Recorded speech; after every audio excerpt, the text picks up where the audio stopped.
Pela Luz e como tem sido apanágio, depois da lesão grave de Lucas Veríssimo, a órbita de nomes não tem parado no radar do Benfica.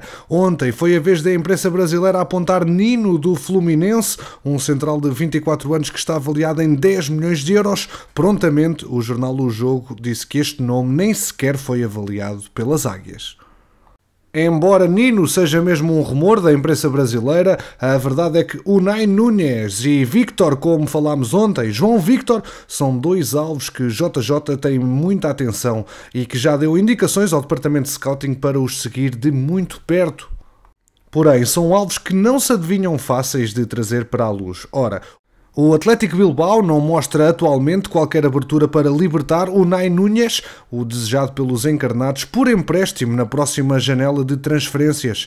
O nome do central espanhol de 24 anos está em avaliação na Luz, depois da grave lesão de Lucas Veríssimo, mas os encarnados só têm interesse no jogador numa moldura de cedência temporária. E nestes moldes, os responsáveis do Clube Basco não estão dispostos a negociar. Portanto, Unai Núñez na Luz será sempre muito difícil. João Víctor é, a par de Núñez, um dos nomes em cima da mesa do Benfica para o eventual reforço do eixo da defesa, mas o presidente do Corinthians já abre a porta a uma espécie de leilão pelo jogador de 23 anos. Duílio Monteiro Alves garante não ter ouvido nada sobre o Benfica e antevê uma boa venda. As suas palavras: ele tem vindo a fazer um excelente campeonato, houve sondagens de outros clubes ao longo do ano e imaginamos que surgirão outras ofertas. É algo natural, vão aparecer propostas e sondagens, não só por ele, mas também por outros nomes. Foi ele que disse, o líder do Timão, citado pela ESPN Brasil. João Vítor tem cláusula de rescisão de 50 milhões de euros, mas o Corinthians admite negociá-lo por valores em redor dos 10 milhões de euros. Agora, o empréstimo está também fora de órbita. Passamos agora ao processo de Ruben Semedo, que tem sido um habitual nestes últimos dias, e a possibilidade do português reforçar o Dragão, mas o Benfica também está a par do jogador.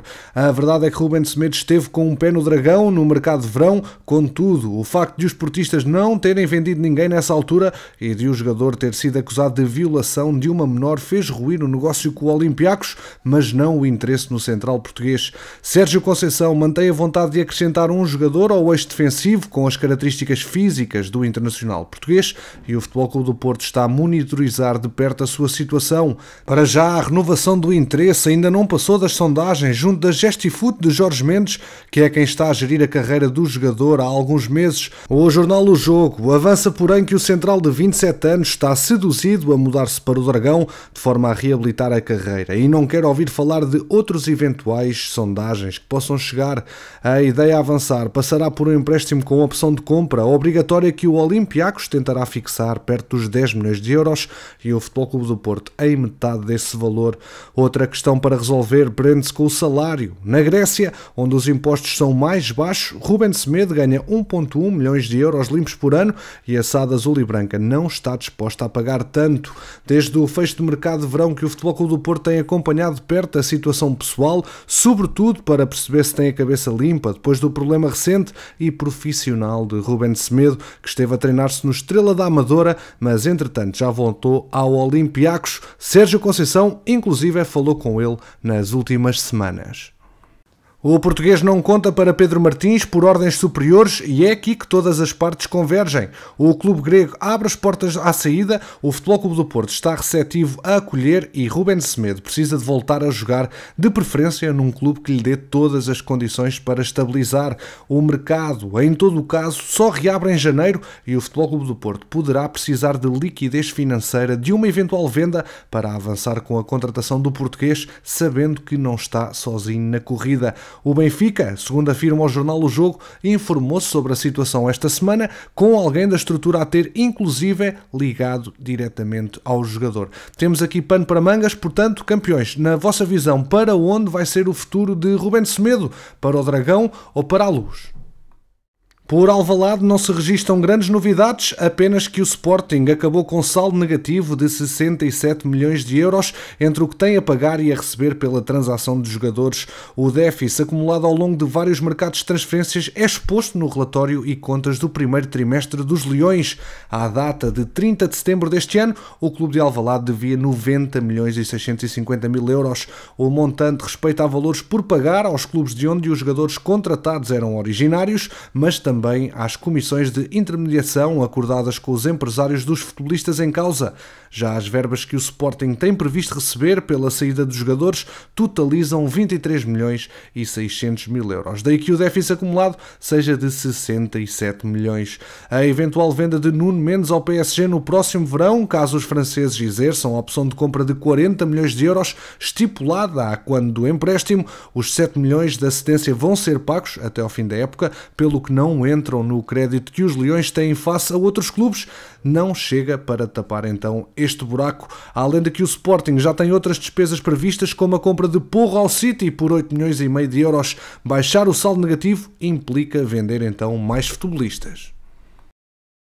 Continuamos com rumores dos outros clubes da Liga Bwin e pela imprensa brasileira pode ler-se que Léo Ofenga poderá reforçar o Portimonense por empréstimo na reabertura do mercado de transferências em janeiro.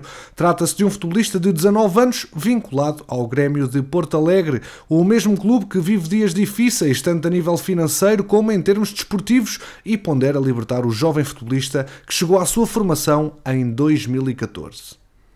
Ontem foi a bomba de mercado que apresentei no vídeo de rumores e agora já é oficial. O Barcelona anunciou o regresso de Dani Alves a Camp Nou, confirmando os rumores dos últimos dias. Trata-se da primeira contratação após a chegada de Xavi ao comando técnico do clube catalão.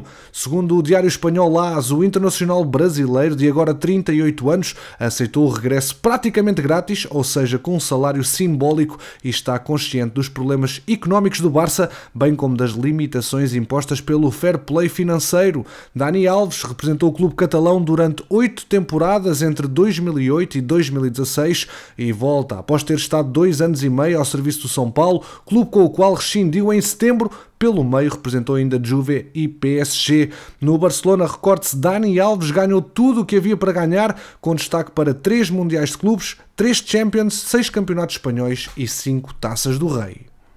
E depois da confirmação de Dani Alves, Xavi Hernández, o novo treinador do Barça, pretende ver o plantel ainda mais reforçado e a Sky Sports avança com mais um nome de peso, Thiago Alcântara.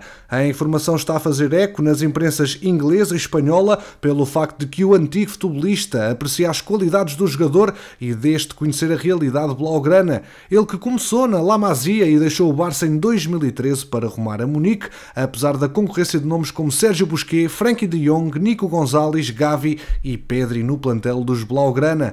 Desde que deixou a Baviera e ingressou em Liverpool em 2020-2021, Alcântara, de agora 30 anos, não conseguiu ser um indiscutível nas opções de Jürgen Klopp.